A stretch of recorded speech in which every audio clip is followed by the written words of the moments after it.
What up? It's your boy, the Incredible Man, and yes, I'm back at it again. And this is Naka no hito Genome, aka The Ones Within, Episode 9 discussion / review. First off, what? This episode is the best episode in the series so far, right now, man. Episode 9 is like top tier compared to all of the other episodes that's dropped, and I know that like 10 and everything else is going to be major, but episode 9 right now holds the highest standard, man. And like if they don't just shoot past this on the next couple episodes, I'm going to be mad, because episode 9 was phenomenal, man. It gave me everything. This episode was so heavy. It was so heavy that it was so good. It was good, but it was also so heavy. Let's get it, man. First off, it picks up right after last week's episode. We see Jikkyouchuu in the the white room, and we see Paka-san telling him that well, you're in the white room now, and this bracelet is this is what you get when you're in the white room, and so we can identify you in case you decide to die. Dude, this whole episode was heavy, man.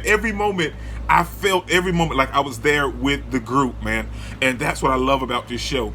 And so we have that, and then we see that he was either trying to bite his own tongue, or like he was trying to attack Paka-san, and Paka-san kind of stopped him and everything. So that whole thing, like that.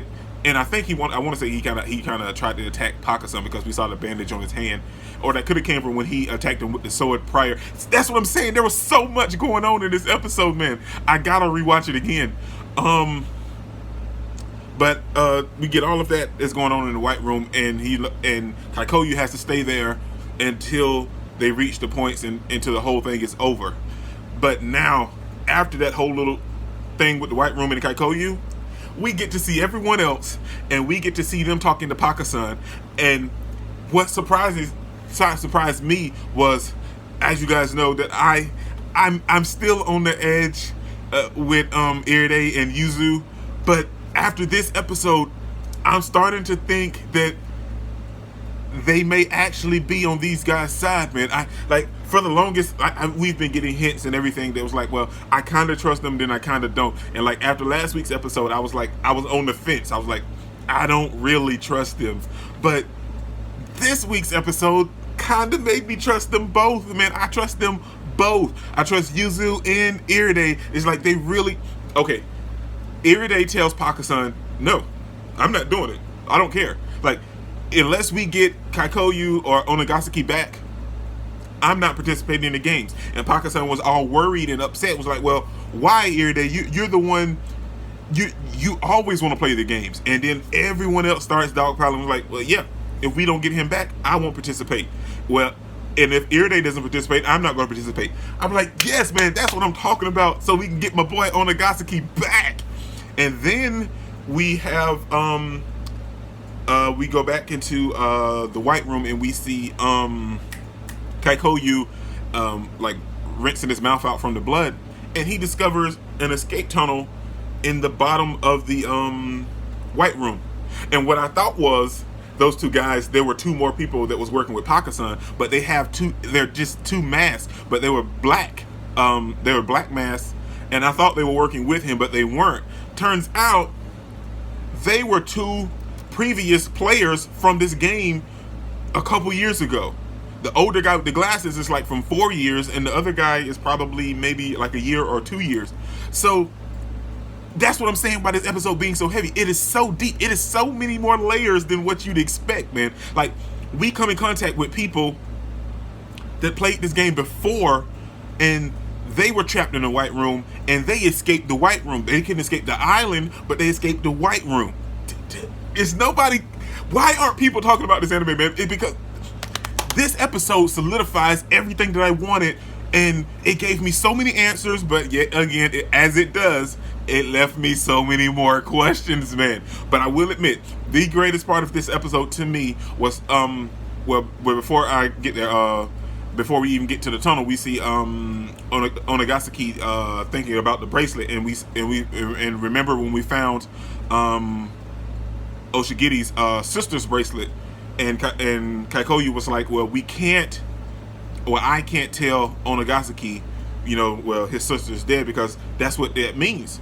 We thought, because then we come in contact with, after meeting these two dudes,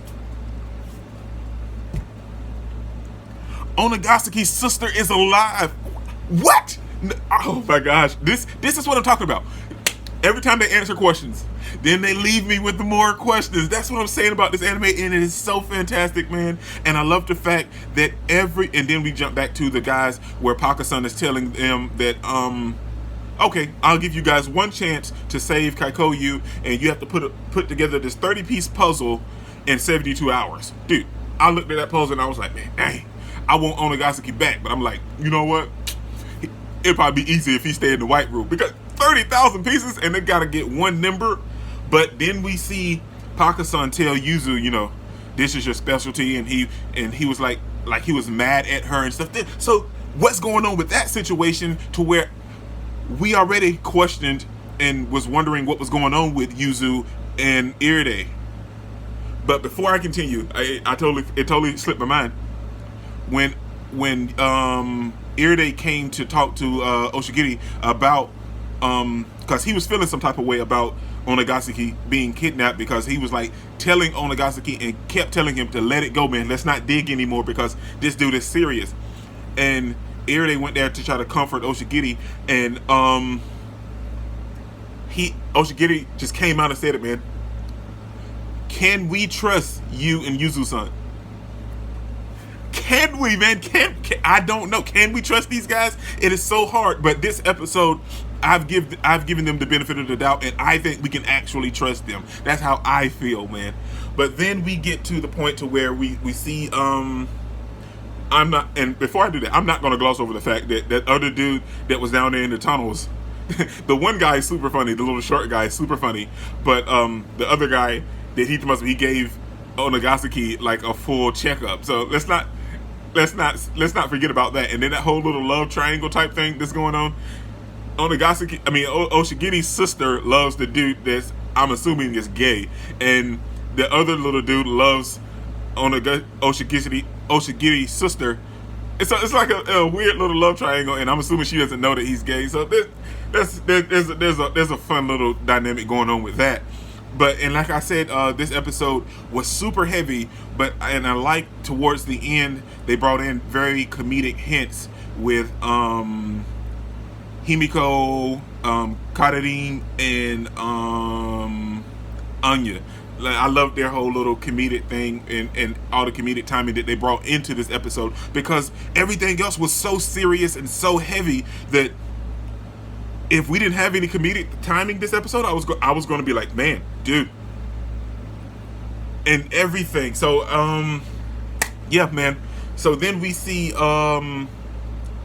Oshigiri's sister, aka Sakura, leave, and they were questioning, well, why did she leave? So then Onagasaki follows her and finds her, and she's saying that she wants to get some of this stuff, like some more radio technology stuff, to help out the other guy.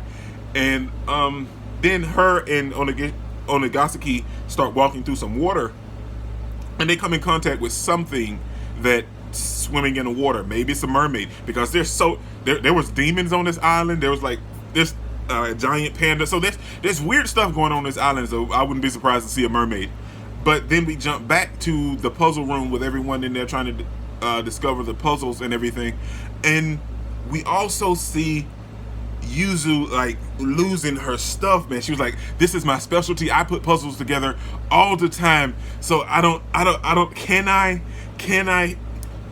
that there's no way we could do this. But then she thinks about it, and Karerin comes to calm her down and tell her that we trust you, and tells her, which was the funny part, which tells her that, after this is all over, and if we save Onagasaki, I'll let you do one thing to me. So that was fun.